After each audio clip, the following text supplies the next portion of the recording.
The kingdom seemed to breathe under a sky heavy with grey clouds, as though the heavens themselves carried the weight of secrets whispered within stone walls. Across valleys and forests, in villages where peasants bent their backs to the soil and prayed for a gentler tomorrow, rumors drifted like smoke. They spoke of a throne not yet steady, of nobles whose hands reached too eagerly for power, and of a child destined to wear a crown before he had grown tall enough to carry its weight. In the grand halls of the palace, the air was thick with expectation, but also with fear, for everyone knew that a kingdom ruled by a boy could either stumble into ruin or rise to an age of quiet brilliance. No one dared to say aloud which of these fates would prevail. The castle itself loomed on the horizon like a sentinel of both glory and decay. Its towers rose proudly into the mist, their banners fluttering weakly in the autumn wind, yet cracks in the walls told another story, a story of old strength beginning to falter. Within those walls, nobles gathered by torchlight, their cloaks brushing against marble floors polished by generations of servants. They smiled with practiced ease, but their eyes betrayed calculation. To them, the boy king was not yet a monarch but a vessel, a throne to be filled with their own designs. Some saw him as a tool, others as an obstacle, but few saw him as what he truly was, a child learning faster than they imagined. For the common folk, the name of the boy stirred a blend of wonder and unease. Some recalled omens said to have marked his birth, strange lights in the sky, a falcon that refused to leave the palace gates, a sudden storm that broke the silence of the night. They whispered that destiny had carved his path long before he drew his first breath. Yet destiny alone was not enough to calm a restless kingdom. Bread was scarce, taxes were heavy, and fields bore the scars of wars fought in the name of crowns and lords who never bent to the plough. The people looked toward the throne with hope, but hope tempered by dread. Could a child see their suffering, or would he be swallowed by the ambitions of those who claimed to serve him? Inside the palace, silence often carried more meaning than words. Courtiers moved with deliberate grace, bowing at the right moments, speaking only in polished phrases, yet every gesture was sharpened by intent. A misplaced glance, a whispered word too loud, even the tilt of a goblet could shift alliances and set new plots in motion. It was within this living web of subtle gestures that the boy king was expected to survive. His every step was watched, his every word weighed, and his every silence recorded. The halls echoed with history, but also with quiet threats, for this was a place where power never rested still, only moved from one set of hands to another. The boy himself was spoken of in half-tones. To some, he was fragile, too young to hold command over men who had lived through battles and betrayals. To others, he was a mystery, with eyes that lingered too long and a mind that seemed to wander where no child should. His youth disarmed those who thought themselves clever, for in his silence they imagined naivety, never realizing that silence itself can be a shield and a blade. Already, though few recognized it, he was watching, learning, and stitching together the truth of his world. The nobles, for all their scheming, failed to notice the spark hidden beneath his careful stillness. Beyond the palace gates, time moved with the steady rhythm of hooves on stone and bells tolling in chapels. Merchants traded under the gaze of guards, children chased each other through narrow streets, and monks whispered prayers in candlelit cloisters. Life went on, as it always does, while the fate of the realm trembled in unseen balance. The commoners could not see the precise games unfolding above them, but they felt their consequences with every levy, every decree, every conscripted son. The throne was distant, yet it cast a shadow across every hearth, and in that shadow grew both fear and fragile belief. Night in the kingdom was never fully quiet. The wind carried the howl of wolves across distant moors, and the crackling of torches lined the battlements with restless light.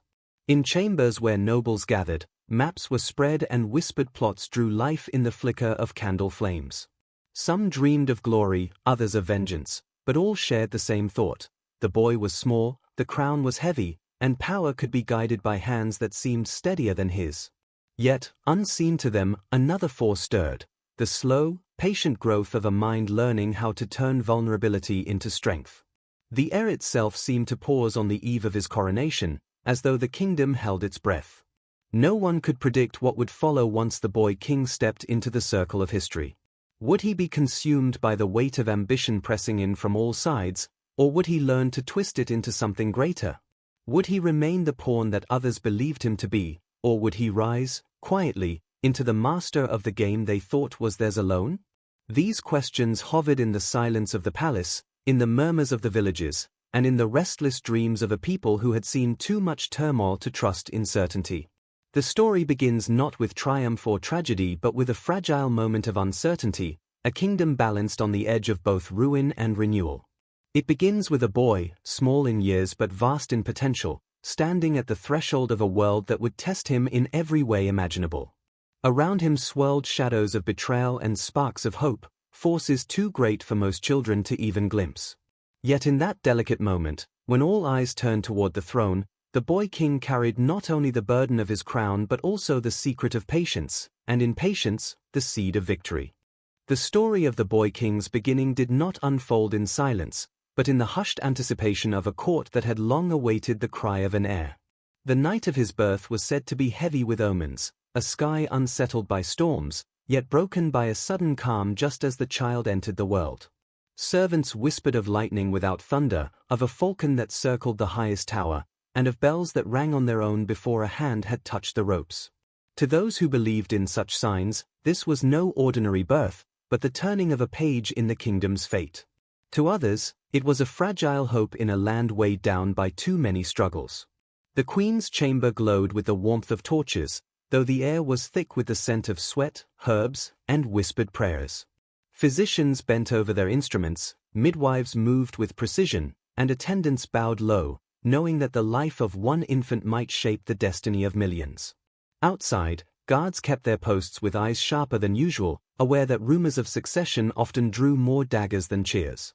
When the infant's cry finally pierced the air, relief washed across the gathered faces, though each interpreted the sound differently.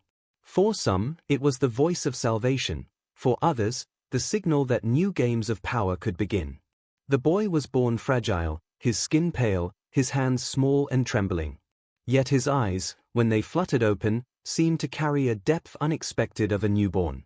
The queen, weary and pale herself, clutched him with trembling hands and offered a prayer not only for his survival but for his safety.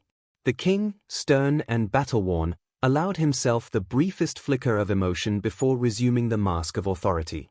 He knew that joy could not be shown too openly in a court where smiles hid knives. To his nobles, he would declare triumph. In his heart, he knew that his son's first breath had already placed him in peril. The announcement of the birth spread quickly, reaching the chapels, the villages, the marketplaces, and the distant halls of nobility. Bells tolled in celebration, candles were lit in cathedrals, and peasants raised their cups in weary cheer, for a new heir meant continuity and a promise of stability. Yet for every peasant who whispered blessings, a noble whispered calculations. Who would gain favor as guardian? Who would place themselves closest to the child's upbringing? Who might bend the will of a boy before he grew into the strength of a king? In the birth of one life, many ambitions were awakened, and not all of them were noble.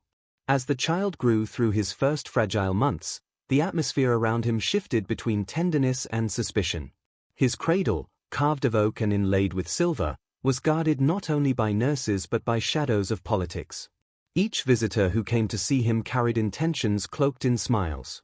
Some came to bless, some to measure, and some to imagine how they might one day guide his hand. The boy himself remained unaware of the storm into which he had been born, though his very existence had already begun to alter the balance of power. The queen, though weakened by childbirth, devoted herself to the boy with a love that seemed to soften even the coldest corridors of the palace. She sang to him in quiet tones, songs drawn from the old traditions of her family, carrying melodies that spoke of rivers, forests, and the turning of seasons. For the boy, those lullabies were the first taste of comfort, though beyond the chamber doors, comfort was scarce. The king, meanwhile, was rarely near. His duties carried him to battlefields and council halls, where he defended both the realm and his son's claim. The boy's earliest memories, though unformed, would be of his mother's steady presence and his father's shadow looming from afar. Rumors continued to swirl about the signs of his birth. Priests debated whether the lightning that had danced across the night sky was a blessing or a curse. Astrologers charted the stars of that evening and found patterns both auspicious and troubling, predicting greatness touched by peril. Commoners whispered of the falcon that had refused to leave the castle tower, calling it the boy's spirit guardian. To those who longed for peace, these stories were woven into fragile hope. To those who longed for power, they were warnings that destiny had already chosen sides. The nobles, however, were not content to let destiny stand unchallenged. They pressed for influence over the boy's early life, suggesting tutors, guardians, and companions. Each offer of guidance was wrapped in loyalty but bound tightly with hidden motives. The boy's chamber became not only a nursery but a stage where ambitions played out behind careful words. Even as an infant, his presence was enough to inspire both devotion and rivalry. In the shadows of the palace, alliances began to form, each designed to bend the path of the boy toward the interests of those who waited for him to grow. Seasons turned, and the boy survived where some doubted he would. His laughter filled the hallways, his small footsteps echoed against stone floors, and with every day that he grew stronger, so too did the kingdom's sense of unease. For a child who was never meant to wield true power could easily be guided, but a child who thrived, who learned quickly, who displayed curiosity and might one day prove less malleable than the nobles intended. The early years of his life became less a time of innocence and more a time of quiet testing, not of him, but of those who sought to control him. When the boy first clasped a toy sword, carved of wood by a loyal servant, some nobles scoffed at the symbolism, while others exchanged wary glances. When he spoke his first words, the queen wept softly, but courtiers leaned closer, eager to hear whether those words betrayed a temperament they could exploit. In every action, however small, meaning was sought. His childhood was never his own, it was already a battlefield where the weapons were expectation, ambition, and fear. Yet through all of this, the boy remained a mystery even to those who watched most closely. His gaze lingered longer than expected, as if he were studying the world in ways beyond his years. His silences unsettled those who believed children should be simple and transparent. He grew not only in body but in presence, carrying with him an aura that hinted at something deeper than chance. Whether destiny, cunning, or merely the projection of those desperate for meaning, it was clear that this was no ordinary heir. His life had begun in the shadow of omens and would continue in the shadow of schemes, but in the fragile beginning, the boy king was already becoming more than anyone had foreseen. Thus his birth, though marked by celebration, also became the opening move of a larger game. A game where every smile could conceal a threat, every gesture could carry hidden weight, and every choice made around him could determine whether he would grow into a puppet or into a monarch who would change the course of his kingdom. His first breaths were not just the start of a life, they were the spark that lit fires of ambition across the land. And in that fragile spark lay the promise of a tale that would echo far beyond his cradle, into the very heart of history. The boy's childhood unfolded within walls of stone that gleamed with tapestries, gilded chandeliers, and polished marble floors. But though the palace was filled with splendor, it was no true home. To the outside world, it seemed he lived in paradise, his cradle rocking under painted ceilings and his footsteps echoing in halls where kings and queens had walked for centuries. Yet what appeared as luxury was in truth a cage of gold, for every moment of his young life was shadowed by the watchful eyes of those who believed him too young, too pliable, too fragile to stand alone. The boy learned early that while the palace shone in sunlight, its corridors held whispers far colder than the winter winds that battered its towers. His mornings began with tutors who lined his chamber with scrolls and manuscripts, drilling him in history, language, and etiquette. At first, they spoke to him as one might to a child, patient and measured, but quickly they realized his mind absorbed lessons with unusual sharpness. He remembered tales after hearing them only once, repeated phrases in Latin before his tongue could fully shape the words, and watched their movements with an intensity that unsettled grown men. They praised him before the court, but in private they muttered that such intelligence, in one so young, could prove dangerous. Still, their task was not to nurture him as a son but to shape him as an heir, a figure to be molded into the vision the nobles desired. Beyond the classrooms, his guardians were not parents but appointed lords and ladies who watched his every gesture. Each offered kindness wrapped in calculation, small gifts designed to win his trust, or advice disguised as care. A carved figurine might be placed in his hands not out of affection but to remind him of loyalty to a certain house. A word of encouragement could conceal a test, gauging whether he repeated it later to others. Even when he played in the gardens, chasing sunlight across manicured lawns, the boy could feel the shadows of attendants lingering too close, recording his laughter as though it were a clue to his character. Childhood games were not truly games, they were lessons in obedience and loyalty written in invisible ink. Despite the weight of such control, the boy began to craft a quiet world of his own. He discovered early that silence granted him a kind of freedom no one expected. When he listened and spoke little, nobles assumed he was shy, malleable, a vessel ready to be filled. Yet in truth, his silence was a shield, allowing him to observe without revealing himself. He listened to the tone of voices, the pauses between words, the way one noble leaned too close while another avoided his gaze. In those details, he began to learn what many men took years to understand, that power lies not only in what is said but in what is left unsaid. There were moments when his childhood shone with fleeting warmth. The queen, though often frail in health, found ways to wrap him in tenderness, her hands stroking his hair as she whispered lullabies in the quiet hours. Those moments anchored him, reminding him that he was not merely a symbol, but also a son. Servants, too, showed small acts of loyalty, an extra slice of bread, a whispered story of the old days when kings ruled with justice rather than fear. These touches of humanity softened the harder edges of his world, giving him glimpses of life beyond duty. Yet even those moments could not erase the truth that the boy's every step was measured against the expectations of a kingdom. Nobles continued to test him as he grew. At banquets, they offered him goblets too heavy for his hands, watching to see whether he spilled the wine or lifted it with care. At hunts, they placed him on a horse taller than his small frame could master, eager to witness his hesitation. In council halls, they seated him beside them, whispering questions about matters he could barely comprehend, measuring not his answers but his willingness to obey. To them, these were games of control. To him, they were lessons in endurance. The boy stumbled, but he did not break. With every test, he stored away knowledge, gathering strength in the quiet corners where no one thought to look.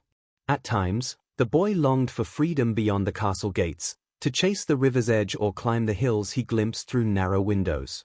But the gates remained locked, guarded by men whose loyalty was pledged to power, not to him. His world was bounded by stone and expectation, yet within those bounds, his mind traveled farther than his body ever could. In the pages of books and the whispers of old soldiers, he discovered stories of kings who rose from youth, of warriors who triumphed against greater odds, of men whose cunning was sharper than any blade. These stories became his secret companions, filling the silence of his cage with dreams of what might one day be possible. As the seasons shifted, those around him grew increasingly convinced of their control. They mistook his quiet obedience for weakness, failing to see the spark of calculation behind his gaze. The boy did not resist when nobles guided his hand to sign small decrees, nor when they corrected his posture or scolded his tone. Outwardly, he bent like a reed in the wind. But inside, he learned how to bend without breaking, how to yield without surrendering, how to allow others to believe they held the reins while he slowly, carefully, learned how to take them for himself. By the time he reached the age when most children still played without care, the boy king had already mastered the art of watching and waiting. He had lived long enough in a cage to know that walls can confine the body but sharpen the mind. He knew that one day, when the moment came, the nobles who smiled so confidently in his presence would discover that they had not raised a puppet, but a ruler who had learned patience from the very chains they placed upon him. His childhood, gilded yet stifling, was not wasted. It was the forge in which his spirit was tempered, the quiet beginning of a story that would soon shake the throne they believed to control. The nobles who surrounded the boy king were not merely guardians of tradition or stewards of the realm. They were predators circling prey, each one cloaked in velvet and crowned with titles, yet beneath their silks and jewels beat hearts sharpened by ambition. They had ruled in the shadows for years, whispering their influence into the ears of kings too distracted by wars or pleasures to notice the strings being pulled. With a child now seated on the throne, they believed the game would be easier than ever. To them, a boy was no sovereign but a vessel into which their power might be poured. The court, already a stage for ambition, became a theater of endless maneuvering, where every glance, every feast, every alliance carried hidden weight. The web they spun stretched wide across the kingdom. At its center were the oldest houses, their names etched into stone and their banners draped across centuries of history. These lords carried themselves with the arrogance of inevitability, as though the kingdom could not exist without their guiding hands. Around them gathered lesser nobles, eager to bask in reflected power, and even knights and clerics who understood that favor from the great lords might mean safety or advancement. Each noble had their own agenda, yet they were united in one unspoken truth: the boy must remain manageable, and his crown must never grow heavier than the hands that guided it. Feasts became less about celebration and more about strategy. At long tables heavy with roasted meats and golden goblets of wine, nobles measured one another's words as carefully as swordsmen in a duel. A toast offered too eagerly might signal desperation, while silence might mask hidden plans. The boy king sat at the head of the table, his small hands barely able to lift the cup set before him, while around him grown men and women spoke in riddles and half-promises. To the untrained eye, these were banquets filled with laughter and splendor. To those who listened closely, they were battlegrounds where victories were won without blood, but with whispers. Beyond the palace walls, the influence of these nobles spread into every corner of the kingdom. They held vast estates, commanded armies of retainers, and controlled the flow of grain, coin, and trade. A single noble family might dictate the fate of thousands of peasants with the stroke of a quill or the tightening of a tax. Merchants who sought favor found themselves tangled in debts that bound them to one house or another, while priests who preached loyalty to the throne often found their words subtly shaped by the donations of noble patrons. Power was not centralized, it was fractured, divided among families who considered themselves nearly equal to the crown. The boy king, still young, became the silent figure at the heart of their schemes. Some nobles sought to charm him, bringing gifts of carved toys, falcons, or miniature suits of armor to win his affection. Others sought to dominate him, correcting his speech, mocking his childish mistakes, and reminding him of his dependence. Still others ignored him altogether, focusing instead on wrestling with rival houses, confident that the crown would remain little more than a pawn. Yet beneath all their strategies, one assumption bound them together: the boy could never outwit them, for he was a child, and children were meant to be guided.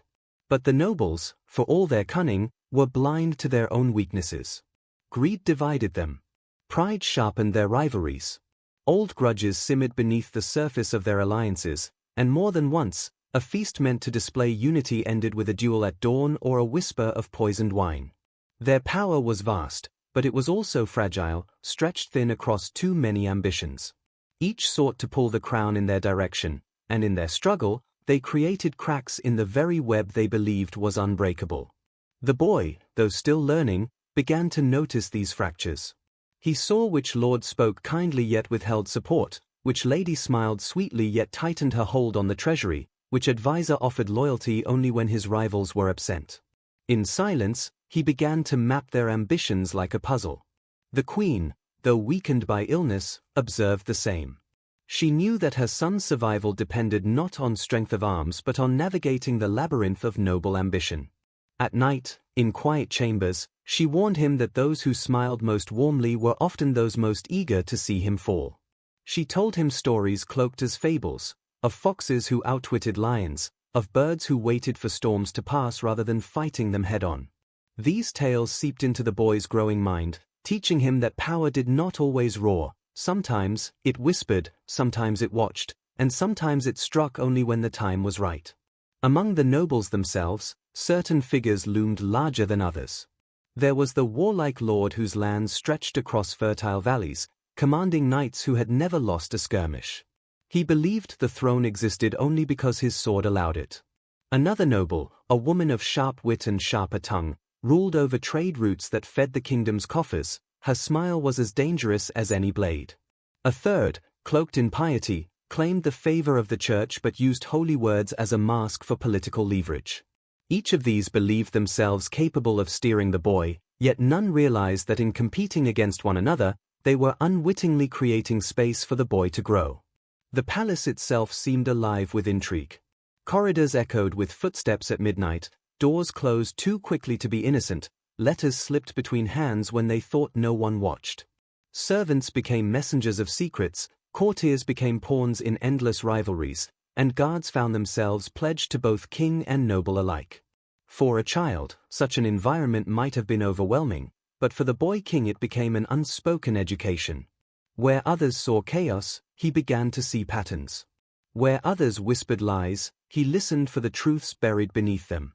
The nobles imagined themselves masters of the board, yet they underestimated the smallest piece. They forgot that a pawn, with enough patience, could cross the board and become something greater. They forgot that even a boy, watching silently, could learn faster than they schemed. As they tightened their web around him, they failed to see that he was learning how each thread was woven, how each knot was tied, and how one day those knots could be undone.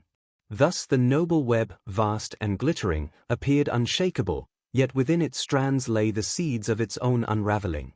In their arrogance, the nobles mistook the boy's stillness for weakness, never realizing that the eyes of a child might see more clearly than the pride-blinded eyes of grown men. The court they believed theirs alone was, in truth, becoming his classroom, and every whisper, every scheme, every betrayal was a lesson he would one day return to them in silence and with precision. The boy king's mother, though weakened by her lingering illness, remained one of the most important figures in his life and in the court.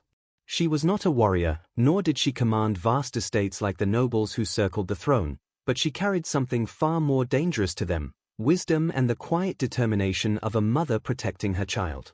From the moment the crown was placed upon his small head, she understood that her role was not only to preserve her son's life but also to prepare him for a world that would seek to use him, break him, or cast him aside. Her influence was not loud or forceful, it was subtle, hidden within gentle words, bedtime stories, and careful glances that spoke truths even when her lips remained closed. In the day, when nobles gathered in the great hall to argue over taxes or military campaigns, the queen appeared fragile, seated beside her son with pale skin and a faint cough that made her seem like she was slipping away.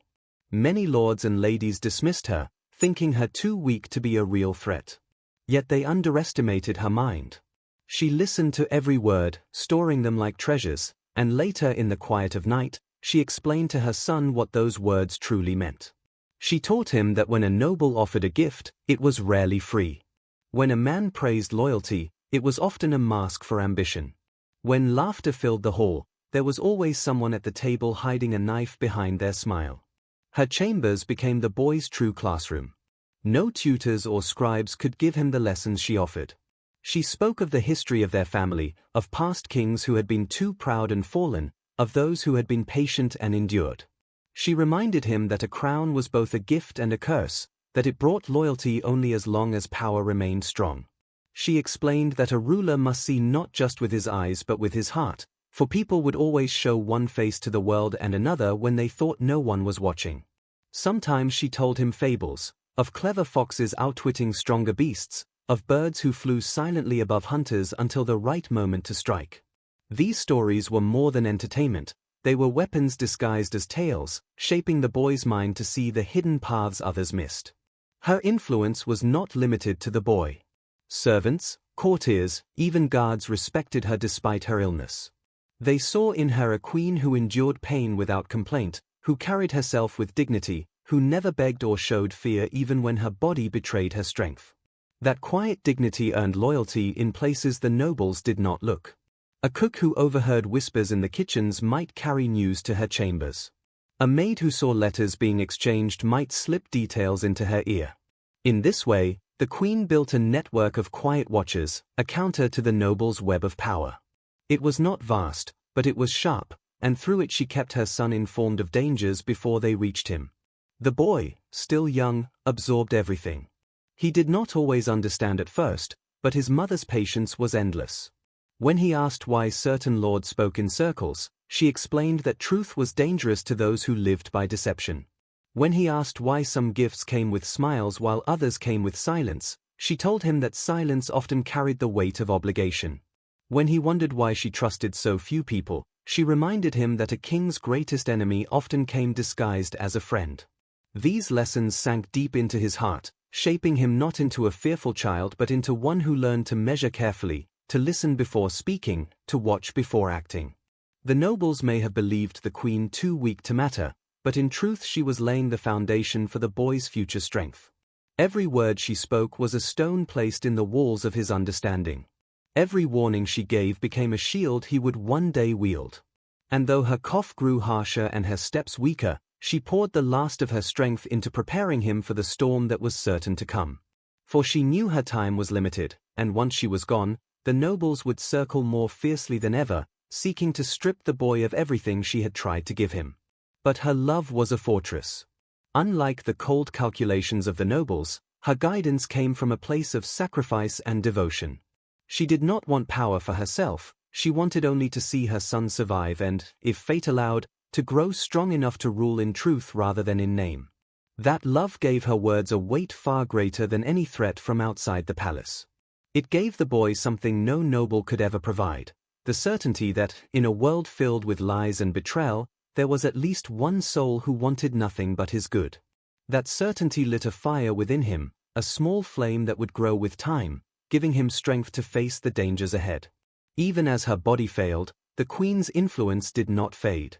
In her son's eyes, she became not only a mother but also a symbol of resilience, a reminder that strength was not always measured in armies or wealth but in the ability to endure, to guide, and to protect with whatever means remained. Her illness, though tragic, gave her words even greater power, for the boy knew each lesson might be the last. That knowledge made him cling to every phrase, every story, every whispered warning, as though they were treasures more valuable than gold or jewels. Thus, in the quiet chambers of the palace, away from the schemes of lords and the plotting of councils, a mother's love shaped a king. The nobles thought they controlled the boy through their titles and their riches, but they could never reach the place his mother held in his heart. Her strength, though unseen, was the strongest force in his life, a steady flame burning in the shadows of a court built on ambition. Long after her voice grew faint, her lessons would remain etched into his soul, guiding him in ways the nobles would never understand until it was too late.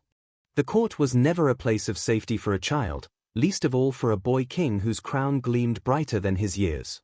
Every chamber, every corridor, and every whispered conversation carried within it the pulse of ambition.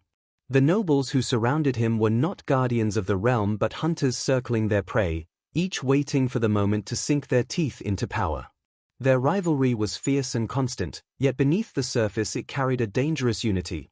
They all considered the boy too weak, too inexperienced, too malleable to rule without their hands steering the throne. Each one thought themselves clever enough to use him, but their schemes collided with one another, creating a storm of plotting, betrayal, and careful disguises that turned the palace into a battlefield of minds. There was Lord Albrecht, a man of imposing stature, whose estate stretched far across fertile valleys. His voice thundered in the council chamber as though each word were law, but behind his booming authority lay a hunger for dominance that reached beyond land and coin. He positioned himself as the boy's protector, placing a heavy hand on the young king's shoulder and speaking of loyalty. Yet his eyes betrayed him, flicking to the crown as though it were already his. His rivals, of course, saw his act for what it was. Lady Isauria, famed for her beauty and cunning, smiled sweetly whenever Albrecht spoke, but her handmaids carried notes in and out of her chambers, messages that promised alliances and hinted at betrayals. To her, the boy was less a monarch and more a piece in her intricate game, a pawn she intended to move until she could claim queenly power herself. Beyond them stood the younger lords, eager, impatient, their eyes bright with the fire of ambition. They watched their elders with disdain, whispering in corners that it was time for new blood to shape the kingdom. They flattered the boy with small gifts, a carved wooden horse, a gilded dagger far too heavy for him to wield, but such tokens carried the weight of promises, the suggestion that loyalty could be bought like a trinket from a market stall. To them, the boy was not a figure to revere but a vessel through which their own ambitions might pour. Each believed that by guiding his hand they could guide the kingdom, bending his authority like a branch until it snapped entirely into their grasp. Yet ambition is a dangerous fire, and when too many flames burn in the same hall, the air grows stifling. The nobles, though united in their belief that the boy was pliable, turned quickly against one another in their scramble for influence. Accusations whispered into the boy's ear were not truly meant for him, but for rivals. One lord would warn him not to trust another, while a different noble would caution him against the first. The boy, still young but already sharpened by his mother's teachings, began to see the web more clearly. He noticed how gifts always came before requests, how protection was always offered before a dangerous favor was asked, and how smiles vanished the moment backs were turned. The palace itself seemed to reflect their schemes. Banquets, once meant for celebration, became stages upon which nobles displayed their wealth and subtle dominance. A glance across the table could signal an alliance, a missed toast could spark rumors of rebellion. The boy learned that silence often carried as much meaning as speech. When Lord Albrecht praised his wisdom too loudly, it was not the boy he sought to impress but the gathered court. When Lady Isauria offered gentle advice about mercy and fairness, it was not compassion that drove her but the calculation of how a lenient ruler might be easier to sway. Even laughter was measured, carefully timed, as if each chuckle hid a dagger pressed against someone's ribs. For the boy, this was a dangerous but invaluable education. Though he remained outwardly compliant, nodding at advice and allowing himself to be led in ceremonies, inwardly he was piecing together the truth of power. The nobles thought themselves masters of the game, but they revealed more than they realized. Their eagerness betrayed them, and their rivalries weakened the net they tried to weave around him. Where one noble pulled, another resisted, and in their tug-of-war the boy found gaps through which he could see. His mother's lessons came back to him: never take words at their face, watch for what is not said, and remember that the strongest beasts often stumble over their own pride. Even the servants carried whispers of noble ambition. A careless word dropped in the kitchens, a hurried exchange in a corridor, a rider leaving the palace under moonlight, all these fragments reached the boy's ears, often through the quiet loyalty his mother had nurtured. From these fragments, he began to understand the extent of their greed. Land was not enough. Wealth was not enough. They sought to command armies, to shape laws, to make themselves the true rulers while he remained a gilded figurehead.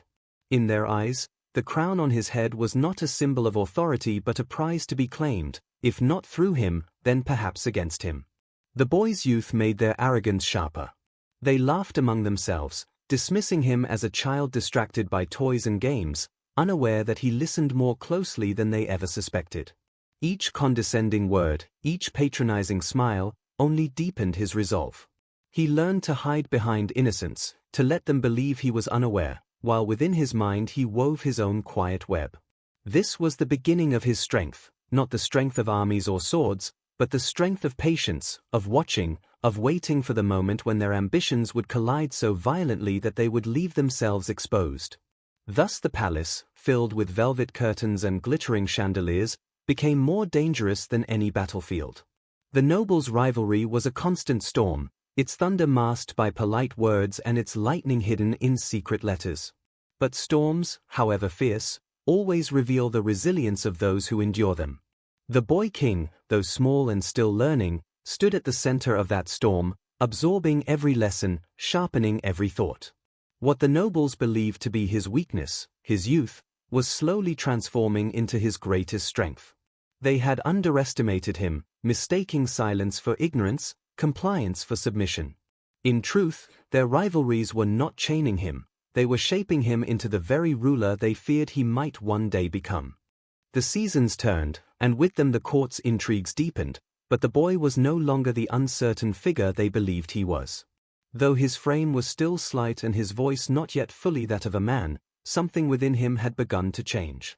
The endless nights spent listening to his mother's counsel, the watchful hours observing the nobles' disputes, and the quiet moments when he pieced together the hidden meanings in their words, all of this was forging in him a new strength. Yet it was not the strength of muscle or steel, but of mind and patience. He began to move through the halls with a calm composure, no longer the wide-eyed child tugging at his mother's hand, but a boy whose silence carried weight. People began to notice, though they could not name the reason why his presence unsettled them. It was in the council chamber where this transformation showed itself most clearly. The nobles still spoke over him, still treated his crown as a decoration for their ambitions, but he listened differently now. When they argued over trade or land disputes, he paid attention to who interrupted whom, to whose voices grew louder and whose fell silent. He noted when a hand slammed the table for emphasis and when another responded with a smirk instead of words. These details, small to others, became patterns in his mind, a tapestry of rivalries and alliances that shifted with each passing day. His silence, once assumed to be ignorance, became his shield. The less he spoke, the more they revealed, filling the space with words they thought went unnoticed. He also began to test them in subtle ways.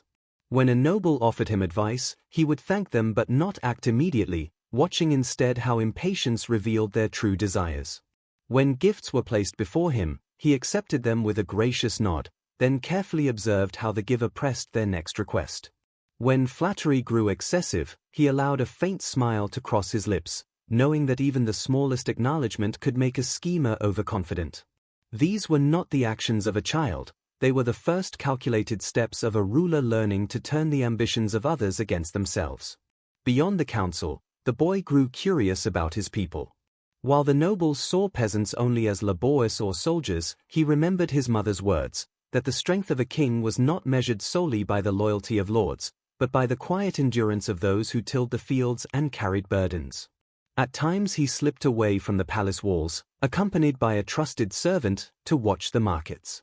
He studied how merchants haggled, how townsfolk whispered complaints about taxes, how soldiers boasted of battles they never fought. To many, he was just another young boy wandering in plain clothes, but to him these journeys were lessons as important as any within the palace. The nobles played their games with crowns and titles, but here he saw the real kingdom, fragile, restless, and waiting for guidance. Yet still, he kept his discoveries hidden. The nobles must never know how much he observed, for their arrogance was his greatest advantage. To them he remained a boy easily guided, a figure to display at ceremonies, a symbol to be manipulated. Their blindness gave him time, and time was what he needed most. He remembered his mother's parable of the fox, that the fox survives not by strength but by knowing when to move unseen, when to wait, and when to strike. He held that lesson close, shaping his behavior around it. Every moment of patience became a weapon, every silence a snare, every feigned innocence a cloak to hide the sharpness growing within. The boy's composure began to ripple through the palace in subtle ways. Servants who once pitied him now spoke of his watchful eyes. Guards who dismissed him as harmless began to hesitate under his steady gaze. Even the younger lords, so eager to impress, felt uneasy when their words were met with calm silence instead of childish enthusiasm. Though no open challenge was yet made, a shift had begun. Authority was not yet in his hands, but its shadow was starting to stretch across the hall. There were moments of doubt, of course. At night, when the torches flickered low and his mother's health declined further, he felt the weight of his youth pressing down upon him. He was still only a boy, and the future was uncertain. The nobles were older, richer, and ruthless, while he had only his wits and the fading counsel of the woman who had shaped him. But even in those moments, he reminded himself of what she had told him, that kings are not born ready, they are shaped by fire.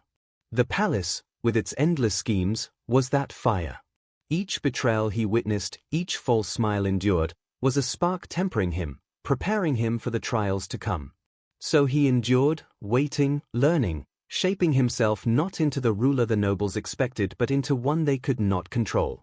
In their hunger for dominance, they had overlooked the most dangerous truth, that a boy forced to listen, forced to watch, forced to endure, would one day rise with knowledge far sharper than their swords. His childhood, far from being his weakness, was becoming the crucible of his strength. He was no longer merely surviving their games, he was preparing to win them. And though the nobles laughed still, dismissing him as a child with a borrowed crown, their laughter was slowly forging the steel of a king who would one day outwit them all. The day came when the boy king first truly saw the nobles' hunger turn to open conflict, and it was a lesson carved deeper into him than all the whispers and hints he had absorbed before. The kingdom was not merely a stage for courtly games, it was land, wealth, soldiers, and people, and for each of those, the nobles were willing to tear one another apart. It began with disputes over borders, estates that lay between two powerful families, both claiming ancient rights to the same fertile soil. What should have been a matter for quiet arbitration quickly turned into loud, venomous quarrels in the council chamber, with voices raised high enough to shake the rafters.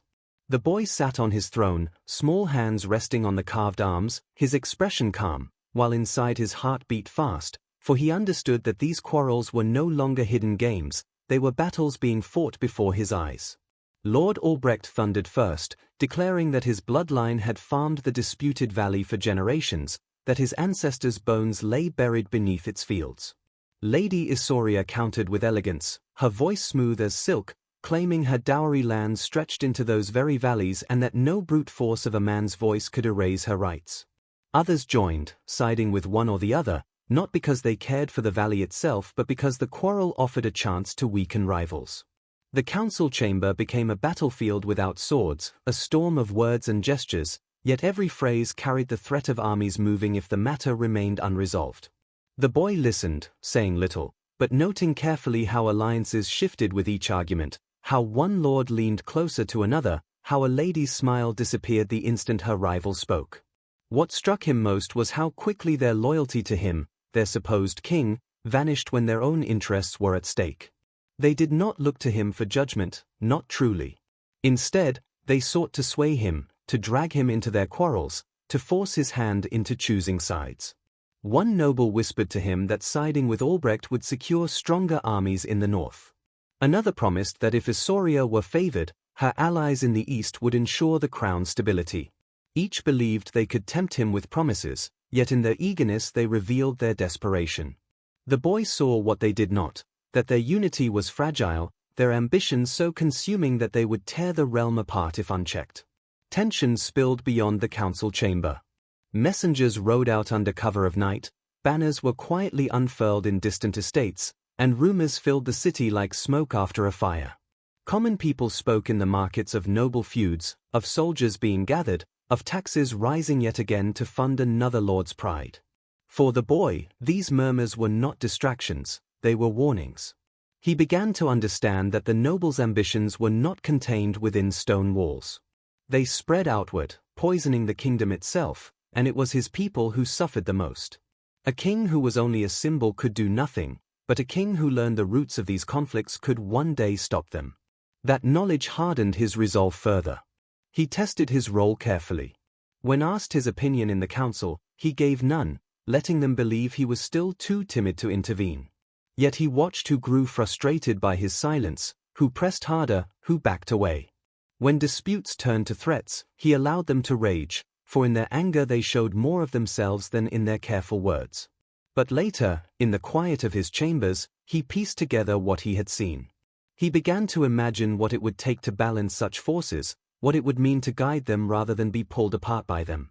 Though still young, he was beginning to think not as a pawn but as a player. The boy's composure unsettled some.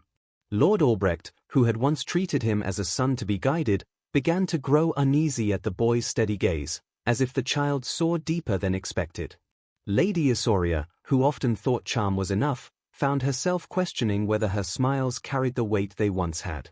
Other lords whispered among themselves, unsure if the boy was truly blind to their schemes or merely biding his time. Their uncertainty worked in his favor. For the first time, he sensed that his silence might be more powerful than their noise, that his restraint forced them into revealing more than they wished. Yet the struggle was far from safe. Armies were being readied, supplies stockpiled, and the boy knew that if civil war broke out, his throne would be nothing more than a prize for the victor. He understood that the nobles did not fear tearing the realm apart so long as they believed they could build it back under their control. This realization weighed heavily on him, but it also steeled him. His mother's words echoed in his memory, reminding him that a ruler must see with more than eyes. He had seen ambition before, but now he saw the chaos it could unleash, the fragility of a kingdom bound not by loyalty but by greed. In these days, the boy began to grasp his role more clearly. He could not yet command armies, but he could command patience. He could not yet outshout the nobles, but he could outlisten them. He could not yet strike, but he could wait for them to strike against each other, leaving openings for him to move. It was a dangerous game, but one he was now prepared to play. For the first time, he felt not just the burden of his crown but the beginnings of its power, faint but real, waiting to be claimed. Thus, as noble rivalries grew sharper and the kingdom trembled under their weight, the boy king endured. He endured their shouting matches, their veiled threats, their false loyalty, and he learned. What they mistook for childish passivity was in truth the forging of a mind sharper than their daggers, steadier than their tempers. And though he still lacked the strength to stop them, he was no longer the frightened boy who had first worn the crown. He was becoming something else, something they could not yet see, but would one day fear. Winter descended over the land, wrapping the kingdom in silence, but within the palace walls, silence was a rare luxury. The boy king's mother, whose voice had been his guiding light and whose presence had anchored him through the storm of noble rivalries, grew weaker with each passing day. Her once strong spirit still glimmered, but her body betrayed her. The cough that had long haunted her deepened, her hands trembled when she reached for him, and her steps faltered so often that she rarely left her chambers. For the boy, every visit to her side became both comfort and sorrow, comfort, because her words still steadied him, and sorrow, because he knew those words might soon be gone forever. He spent long hours by her bed, listening as she spoke of the past, her voice faint but steady, weaving stories of kings who had ruled with honor and those who had lost themselves to pride. She told him again the lessons she had already planted in his mind, repeating them as if carving them deeper into his soul so they would not fade when she was no longer there. Her eyes, though dimmed with pain, burned with urgency. She knew time was slipping from her grasp, and she poured what remained of her strength into preparing him for a world where she could no longer shield him. The nobles, sensing her decline, grew bolder. Without her quiet influence at his side in the council chamber, they pressed harder, speaking to the boy as though he were alone, as though the shield of his mother's wisdom had already fallen. Lord Albrecht leaned closer, his voice heavy with authority, offering to guide the young king more directly. Lady Isauria sweetened her words with charm, telling him that without his mother, he would need a woman's hand to steer the realm. Other lords began to circle like vultures, each trying to claim a greater piece of him, certain that without his mother's watchful presence he would soon crumble. Yet their eagerness betrayed them. Though the boy grieved for the slow loss of the woman he loved most, he also began to see with clarity how much of his strength had already taken root within him. In her final days, the queen called him close and spoke words he would carry forever. "You must remember, my son," she whispered, her breath thin, "they will never stop testing you. They will never stop circling. But you must never let them see your fear. A king's silence can be more powerful than his words. A king's patience can outlast the greed of 100 lords.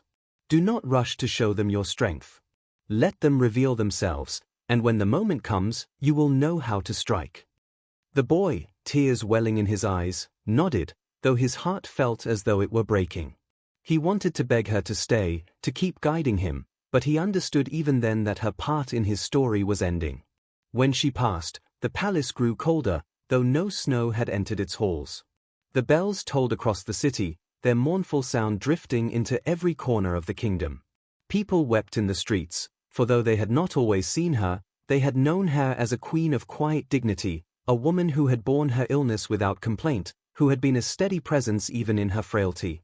For the boy, the loss was immeasurable. Yet even in his grief, he remembered her last lesson, that love and pain were not separate, but bound, and that to carry her memory forward was itself a form of strength. The nobles, of course, did not pause long in their schemes. Even during the days of mourning, whispers filled the corridors. Who would guide the boy now? Who would step into the place left empty beside the throne? Some pushed themselves forward shamelessly, offering to act as his second parent. Others whispered of marriage alliances, of joining him to their daughters when he came of age. Their ambition stained even the mourning period, but the boy endured it, his face still, his words few. To the nobles it seemed he was broken, a child adrift without anchor, but in truth he was holding his grief within, shaping it into steel. For the first time, he felt truly alone. And yet, in that loneliness, something awakened. He remembered sitting by his mother's bed as she coughed, the sound of her hand squeezing his, the weight of her words about silence and patience. He realized that though her body was gone, her presence lived within him. Every lesson she had given him was carved into his being. The fox stories she had told, the warnings about gifts, the truths about loyalty and betrayal, they were all part of him now, and no noble could strip them away. Her absence was agony, but it was also liberation. The time for her shelter was over. Now, he would have to stand alone. And so, when the council resumed, he walked into the chamber with a composure that startled those present. He wore black for mourning, his crown gleaming above his solemn face, and when he sat upon the throne, his small hands rested firmly on its arms, steady and still. The nobles expected him to crumble, to weep, to lean upon them for comfort. Instead, he met their gazes with quiet strength. He said little, but his silence carried a new weight, a heaviness that made some shift uncomfortably in their seats. Lord Albrecht's booming voice seemed less certain. Lady Isoria's practiced smiles faltered. Something had changed. The boy was no longer the same. His mother's death had been a cruel blow, but it had also marked the end of his childhood. What remained was a young king carrying not only a crown but also the lessons of a woman who had seen further than any noble. Her love, her wisdom, her sacrifice, they were now the unseen armor he wore. And though grief still ached within him, he understood at last that he could not remain a child forever. The nobles thought they had gained the upper hand, but they were blind to the truth. Her absence had forced him to grow, to step into the role he had long been preparing for. Thus, her passing, though sorrowful, became the fire that tempered him. From that moment on, he would no longer be merely a boy with a crown. He would be a king in the making, guided by memory, sharpened by loss, and resolved to face the storm of ambition with a heart that had already known both love and pain. And though he walked alone, he carried her spirit beside him, whispering through the silence, steadying his steps as he prepared for the trials yet to come. The palace, once filled with the gentle presence of the queen, had grown into a place of restless murmurs and subtle battles. Her absence was not only felt in the boy's heart but also in the corridors where shadows stretched longer and whispers carried further. Without her steady hand, the noble lord sensed opportunity, each one eager to press his influence, each one convinced that the boy was still fragile and unprepared. They mistook his quiet grief for weakness, not realizing that within his silence there had begun to take shape a force they had long underestimated. The boy had entered a new stage of life, one where his sorrow no longer weighed him down but instead sharpened his awareness of the games being played around him. The council chamber became his proving ground. Day after day he sat on the throne, listening to the arguments of men far older and more cunning than he. They spoke of taxes, wars, alliances, and land, yet behind their words was always ambition. Some disguised it in grand speeches about the good of the realm, others cloaked it in concern for the king's youth, but the boy could see what lay beneath. He remembered his mother's warnings, they will never stop circling, never stop testing. And so he sat, not rushing to answer, but watching carefully. His silence, once a child's uncertainty, had turned into a weapon, leaving the nobles uneasy. When Lord Albrecht slammed his fist on the table and demanded immediate expansion of his territories, the boy did not answer at once. He let the echo of the fist fade, let the tension rise, and only then did he say, in a calm voice, "Perhaps haste is not the ally you believe it to be, my lord." The words were simple, but they cut deep. The chamber grew quiet, and for the first time, some of the lords began to wonder if this boy was not as pliable as they had hoped. Lady Isoria, whose charm had once flowed like honey, found her smiles falling flat against the king's steady gaze. No matter how sweetly she spoke, he answered with measured distance, never allowing himself to be caught in her nets. Yet even as he began to master the art of patience, the boy knew he was not yet ready for the full storm. His enemies did not always reveal themselves openly. Some were hidden in the courtyards, in the barracks, even among the servants, sowing small seeds of dissent. Rumors began to swirl through the kingdom, carried by tongues both loyal and treacherous. Some whispered that the king was too young to rule, others that he was being controlled by whichever noble spoke loudest that week. These murmurs were more dangerous than open threats, for they spread through villages and towns, shaping the hearts of common people who had once trusted the crown. The boy understood that while he was learning to outwit the council, he must also find ways to show the kingdom his strength, to remind them that he was not simply a child sitting on a throne but the rightful heir to rule. And so he began to appear before the people more often, not in grand speeches, but in small, deliberate acts. He visited the marketplace, speaking with merchants and listening to their concerns.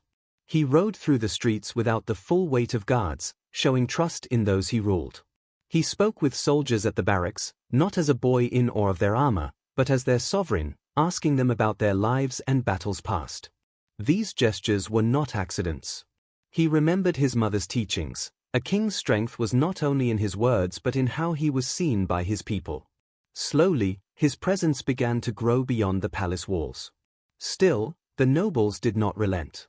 They grew uneasy at his increasing popularity and sought to trap him in more subtle ways. Proposals of marriage alliances came, though he was far too young. Some pressed him to sign documents he did not fully need to approve, contracts that would have bound him to promises serving their houses. But he was careful. He had learned to stall, to ask questions that revealed their motives, to delay decisions until their eagerness exposed them. The more they tried, the more he began to see patterns in their schemes, as though their moves on the chessboard of power were becoming predictable. In the quiet of his chambers at night, when grief for his mother still ached like a wound, he would remember her final counsel. "Patience, silence, and clarity," she had said. "These will be your shield until your sword is ready." And he believed now that she had been right. The shield was forming, protecting him from their first blows, though he knew harder trials were yet to come.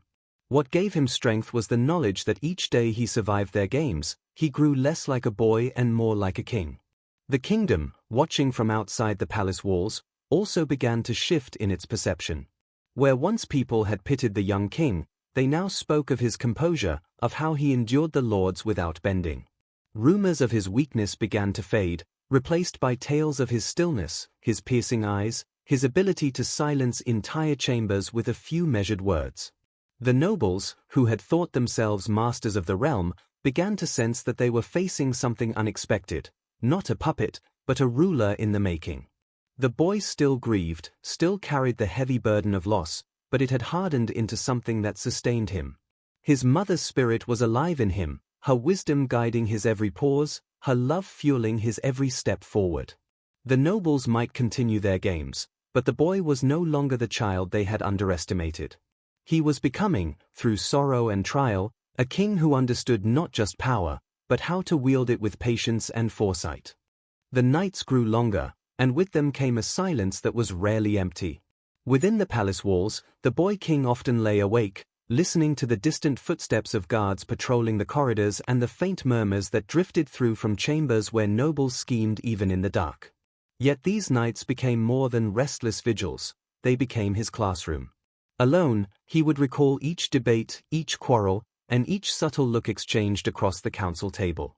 He played these memories again and again, as if rehearsing a play whose actors revealed their secrets in the smallest gestures. What once overwhelmed him now began to appear as a map, a vast and intricate web of rivalries, ambitions, and hidden fears. The more he studied it, the more he saw where each thread could be pulled to shift the balance of power.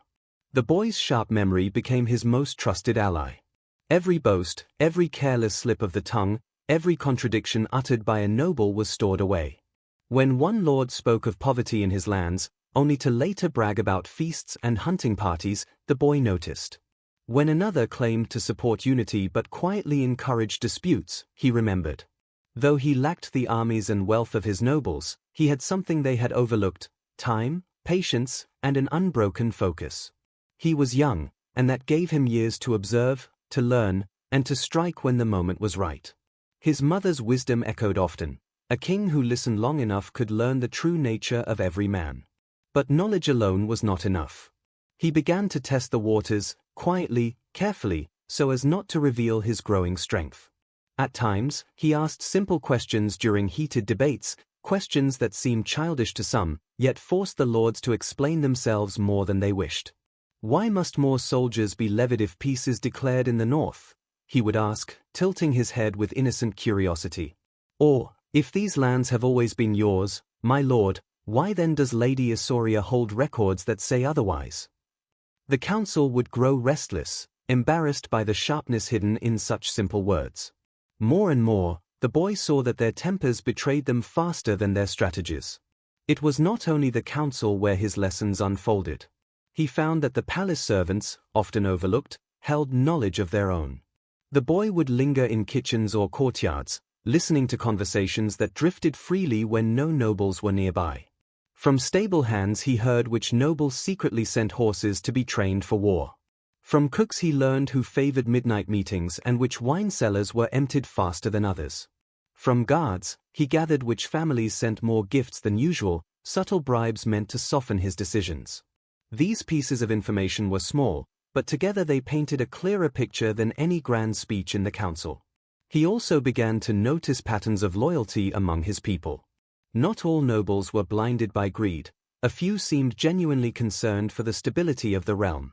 They spoke less, observed more, and often acted as mediators rather than agitators. Though they were fewer in number, the boy quietly kept their names in mind. He did not yet reveal trust, but he made mental notes of who might serve as allies when the time came to act more openly. Even among the commoners, he sensed a willingness to support him if he could show them that he was more than a symbol. For the first time, the kingdom seemed less like an unshakable fortress against him and more like a puzzle waiting to be solved. Despite these growing insights, the boy never forgot the danger he was in. He knew that too bold a move could bring the nobles together against him, that a misstep could make him seem arrogant rather than wise. This balance between patience and action weighed heavily on him, but it also sharpened his sense of timing. He began to understand that leadership was not about constant declarations or displays of power, but about choosing precisely when to speak and when to remain silent. His words, though few, grew heavier with meaning. Each sentence carried the weight of thought behind it, and the council began to take notice. At times, he doubted himself. In the quiet hours, he wondered if his strategies would ever be enough, if his youth would always be seen as a flaw. But then he remembered his mother's steady gaze, her assurance that he was capable of more than they could imagine. Those memories steadied him, reminding him that even great rulers began in uncertainty. The path he walked was not easy, but every step was shaping him into the very thing the nobles feared most, a king who would not be controlled. The boy's growing clarity spread beyond the palace.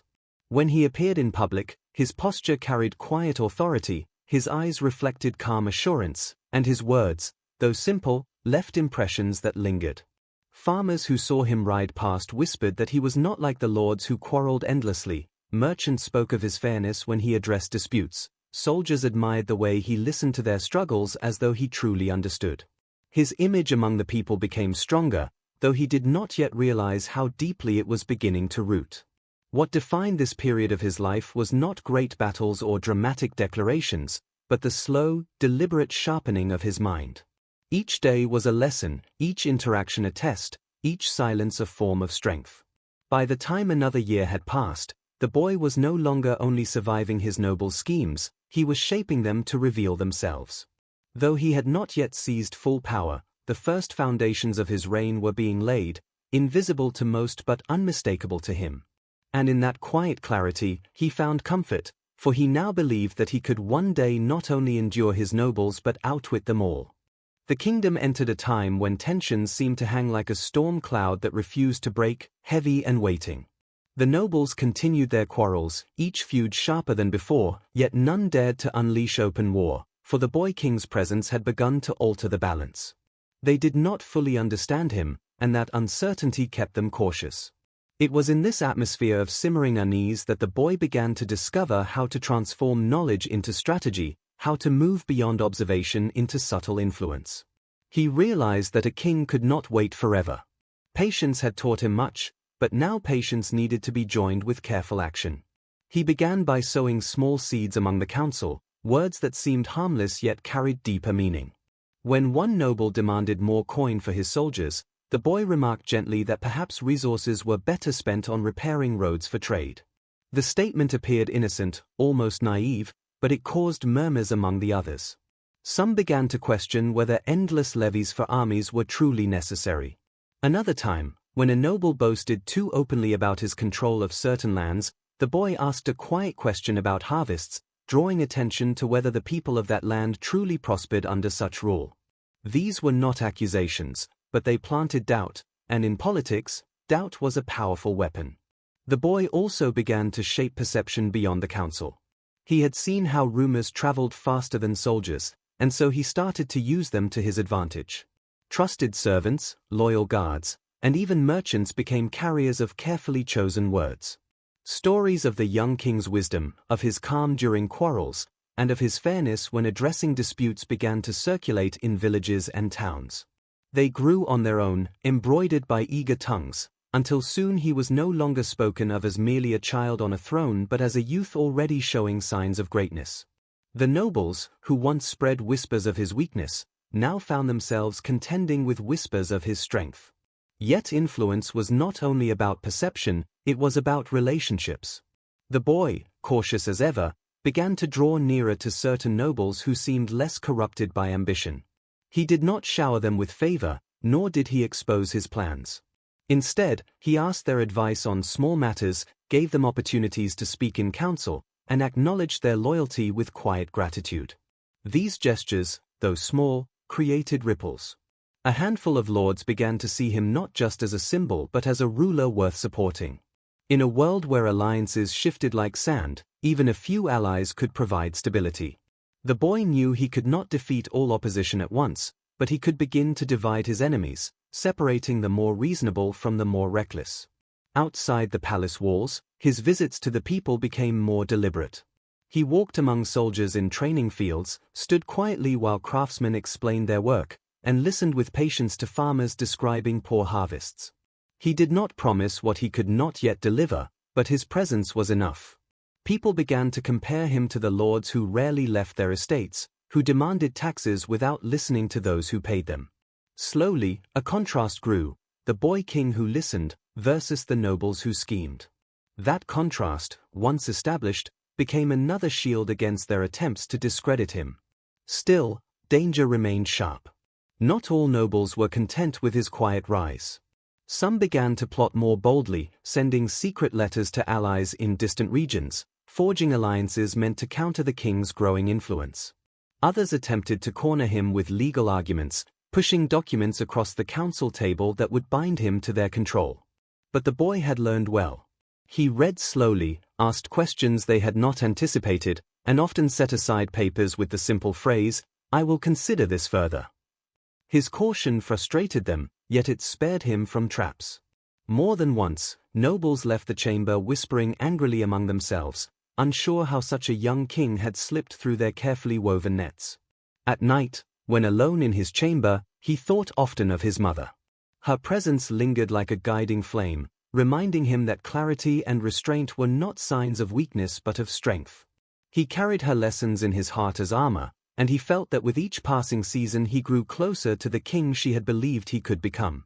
The burden of grief remained, yet it no longer bent his shoulders, it steadied them. In this chapter of his life, the boy king's power did not yet shine in grand declarations or sweeping victories. It lay in subtler forms, in the way nobles hesitated before pressing too hard, in the way people began to speak his name with hope instead of pity, in the way his silence unsettled those who thought themselves masters. It was a slow transformation, invisible to some but undeniable to those who watched closely. The nobles had thought him a pawn. Now they began to suspect he might be something far more dangerous, a player who had studied the board long enough to turn it against them. The storm had not yet broken, but the boy could feel its nearness. The air was heavy with it, and he knew that sooner or later the nobles' ambitions would drive them into open conflict. He could not stop the storm from coming, but he could prepare to stand at its center. And when it did, he would not be the weak boy they remembered. He would be the king they had underestimated for too long. The storm finally began to crack. 4 years, tensions had brewed, but now the nobles' ambitions surged too strongly to remain contained by council chambers and veiled threats. In the far reaches of the kingdom, banners were raised without the king's consent, and soldiers marched not under the crown's orders but under the will of ambitious lords who sought to expand their dominance. The boy, still young in years though no longer naive in mind, realized that the game he had studied in silence was shifting into its most dangerous stage. Whispers had turned into declarations, and rivalries that once sparked in words now threatened to ignite in fire and blood. Messengers rode into the capital with troubling news. In the north, Lord Albrecht had fortified his estates, recruiting mercenaries and pressing common farmers into his service. In the east, Lady Isauria held councils in her halls, gathering allies with the promise of wealth and privilege should she gain control over the crown's decisions. Other lords, unwilling to be left behind, began to choose sides. It was no longer a question of whether conflict would come, but when. The boy understood the weight of this moment. He could no longer be only an observer of their schemes, he had to act, or the throne itself would splinter beneath him. His first act was not one of war but of perception. He summoned the nobles still loyal, or at least hesitant to rebel, and received them with calm authority. Though his youth was plain to see, his composure carried weight. He spoke not of vengeance or punishment, but of unity and the duty they all shared to the realm. He reminded them that a kingdom torn apart by its own lords would leave their people in ruin, their lands burned, and their legacies destroyed. Some among them shifted uneasily, for they had not expected such clarity from one so young. He did not beg for loyalty, he let them see the cost of betrayal. This subtle firmness bound a few closer to him, enough to give him a foundation. Yet he knew words would not be enough. The nobles who plotted openly had armies, and armies respected strength more than speeches. So the boy turned his attention to the soldiers, the knights, and the common men who filled the ranks. He walked among them with steady steps, speaking to them not as a distant figure on a throne but as their sovereign who shared their burdens. He listened to their grievances about poor rations, about harsh winters, about endless levies demanded by greedy lords. And he promised, not riches or glory, but fairness, justice, and the protection of their homes. This promise, simple and human, carried further than any proclamation. Word spread quickly that the king himself had walked the camps, that he had spoken to men by name, that he had remembered their faces. Soldiers began to see him not as a child but as a leader worth fighting for. The nobles who had underestimated him soon felt the shift. Their spies reported back with confusion. The boy king had not collapsed under pressure, nor had he been manipulated into rash decisions. Instead, he was gathering quiet strength. His court no longer looked so divided, his people no longer so doubtful. In their desperation, some lords escalated further, sending raiding parties into crown lands, burning villages to test the king's response. The boy did not rush into reckless war. Instead, he moved with calculated precision. He ordered defenses strengthened where raids struck, sent trusted captains to protect vulnerable regions, and ensured that each act of aggression was recorded and spread as evidence of noble cruelty. In doing so, he allowed his enemies to condemn themselves before the eyes of the people. Still, danger pressed close. Secret letters arrived in the capital, urging him to yield power in exchange for peace. Others arrived in darker tones, warning that rebellion would not spare him if he stood against them. Each message he read with the same calm composure, never revealing to the council how much he understood. He knew the nobles were probing for weakness, hoping to frighten him into submission. Instead, he allowed their threats to sharpen his resolve. The more they underestimated him, the greater his chance to outwit them. At night, when he studied maps by candlelight, he thought of his mother's voice and the lessons she had left him. He no longer felt only grief but also a sense of purpose, as if her guidance had been preparing him for this very storm. He understood that power was not in raising the loudest voice but in making the right move at the right time. And so he prepared, waiting for the moment when his enemies' greed would cause them to overreach, when their hunger for control would open a path for him to strike. The kingdom trembled, balanced between war and uneasy peace. The boy walked its halls with steady steps, outwardly calm, inwardly watchful. He saw more clearly than ever that his throne was not secured by the crown upon his head, but by the choices he made in the days to come. The nobles believed themselves masters of fate, but he had studied them long enough to see the cracks in their armor. Though still young, he was no longer the boy they remembered. He was the king they feared was rising, and as the storm drew nearer, he prepared to meet it not as a pawn to be moved, but as the one who would move the board itself. The storm broke at last, and when it did, it came with both thunder and fire. The nobles who had plotted in shadows now bared their ambitions in the open.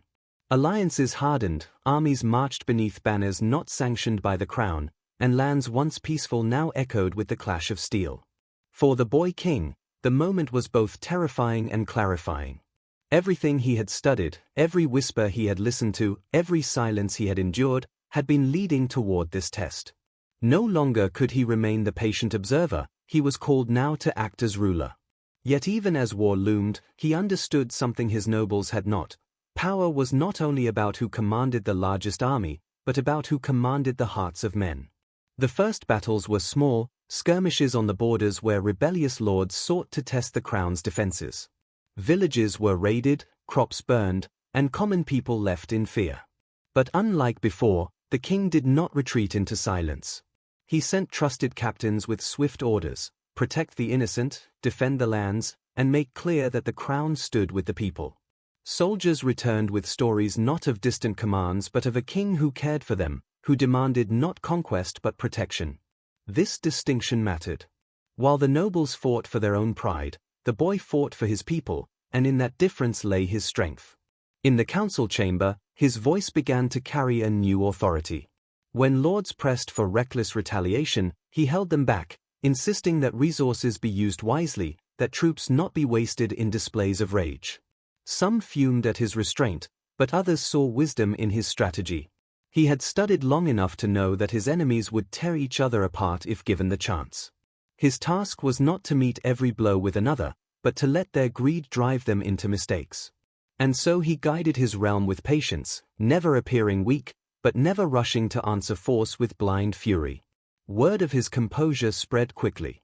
In towns where fear had once lingered, people began to speak of the boy king with awe. They told stories of how he faced down nobles twice his age in council, how he never flinched when threatened, how he carried himself with dignity that seemed beyond his years. These stories, told again and again, traveled faster than soldiers and reached even those who had once doubted him.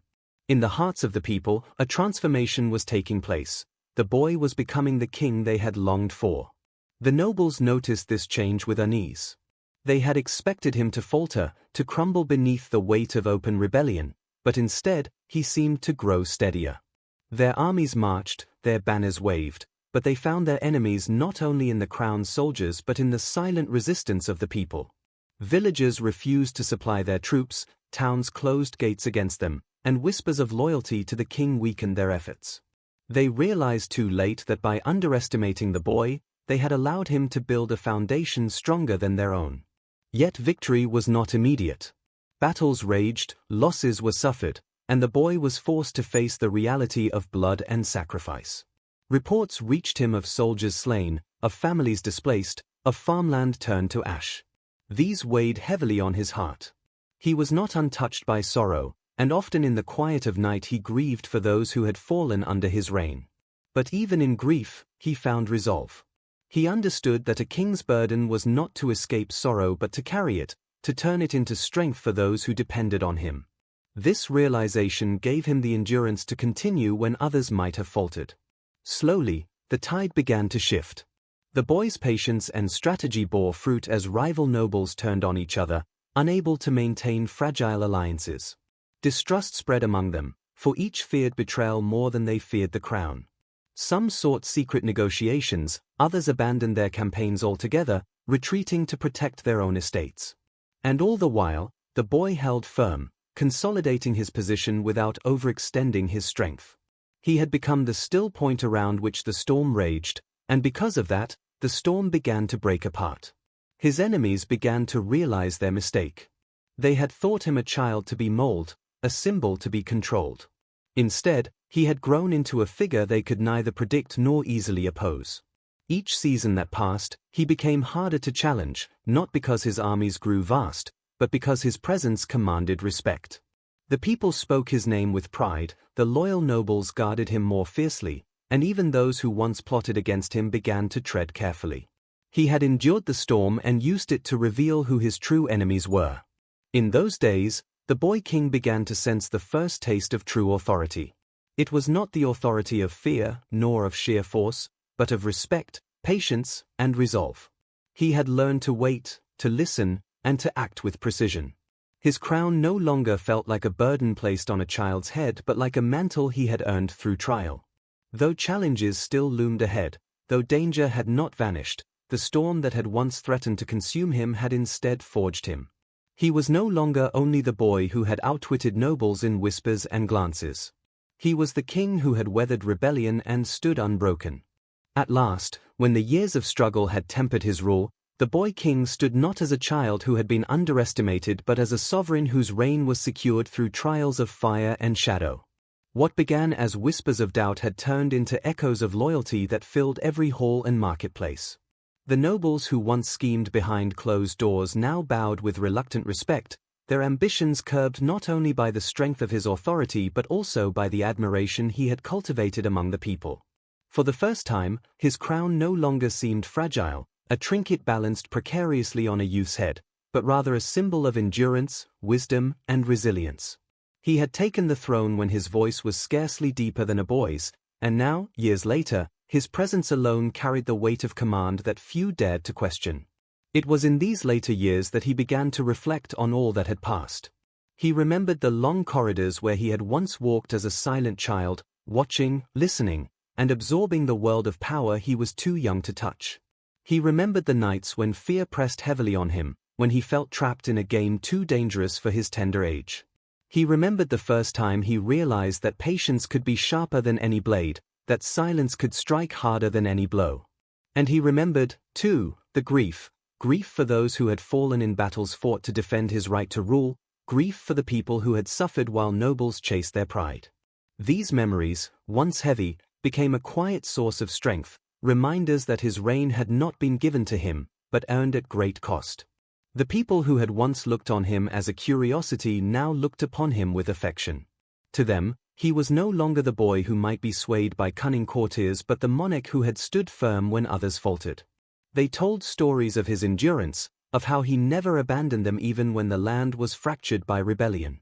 Parents told their children how the king had protected the common folk when noble armies threatened their villages, and soldiers spoke with pride of serving under a ruler who valued their lives more than his own glory. These stories, carried from half to half, gave his reign a warmth that even time could not erode. The nobles, meanwhile, learned lessons of their own. Some, chastened by defeat, devoted themselves more loyally to the crown, recognizing that their fortunes were tied to his stability. Others, though still ambitious, learned caution, for they had seen that the boy they had underestimated was capable of waiting, watching, and striking at the perfect moment. Even those who still held resentment kept it hidden, for the king's reputation had grown too formidable to openly challenge. By surviving their plots and outmaneuvering their power plays, he had forced them to adapt, and in adapting, they too had helped to solidify his rule. As seasons turned to years, the boy who once feared the weight of his crown became a man who bore it with grace. His kingdom flourished not because it was free of trouble, but because he had set a tone of balance and endurance. Trade expanded, the arts blossomed, and new generations grew up knowing only of a king who had faced storms and emerged stronger. His reign became a tale told to inspire, a living story of how patience, cunning, and resilience could triumph even when the odds seemed impossible. Where other kings ruled by fear, he ruled by steadiness, and it gave his people a rare kind of peace. In his quieter moments, he pondered the strange path his life had taken. Had he been older when he took the throne, perhaps he would have ruled with arrogance, blind to the lessons of humility that his youth had forced upon him. Had he been weaker, perhaps he would have been destroyed before he ever had the chance to grow. Instead, the delicate balance of being both boy and king had shaped him into something unexpected, a ruler who could see both the fragility and the strength of power, who understood both the vulnerability of being underestimated and the advantage it could provide. This duality defined his reign. He often thought of the children who now played in castle courtyards or fields, laughing without fear of soldiers marching through their villages. He saw in them reflections of himself at the age when his life had first changed, and he resolved that they should never have to bear the weight that he had carried too soon. His laws became more protective of the young, his policies more mindful of those most vulnerable.